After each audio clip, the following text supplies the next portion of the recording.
Hey everyone, welcome to our channel. In today's video, I'm going to show you how to get access to your client's Facebook ad account the right way. If you're running Facebook ads for clients and need to access to their ad account, just follow the simple steps. So first, you need to open Meta Business Suite, which was previously known as Facebook Business Manager. So you can access it by going through the website or link, which is business.facebook.com. Sign into your Meta Business Suite account where you can manage or plan to manage your client's ad account. So once logging in here, you'll just need to select the business account in the top left corner. So over here. So click onto this one, onto this drop down, and we'll have to choose the business account. So right after you have switched it already, so I actually don't have a profile yet for this, but we're just gonna visit the settings for this one. So click onto that. Now, as you can see, we're currently onto the settings already.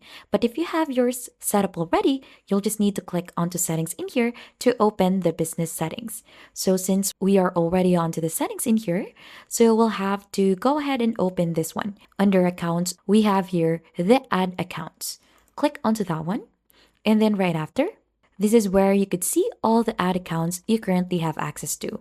So I don't have a business portfolio yet onto this account in here, but to get access to your client's ad account, you'll have to click on add in here. So this is where you could add assets. Then there are three options that you could do to create a new ad account. So this is to manage ad for your business, brand, or organization, claim an existing ad account, or request to share an ad account.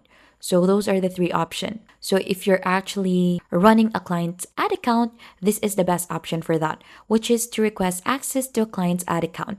So if you select the third option, this will take you to the old Facebook Business Manager interface. You'll just have to ask your client for the ad account ID and paste it onto the provided field. Once the ID is entered, you'll just have to select the level of access you need. In most cases, you'll want full control to manage the ad account. You'll just have to click confirm and then send request. Then, your client will receive a notification to approve your request, and once they accept it, you'll be able to manage their Facebook ad campaigns. And that is just basically it. Now you know how to request access to your client's Facebook ad account the right way. If you found this tutorial helpful, then don't forget to hit the like, subscribe, and we'll see you on to our next video.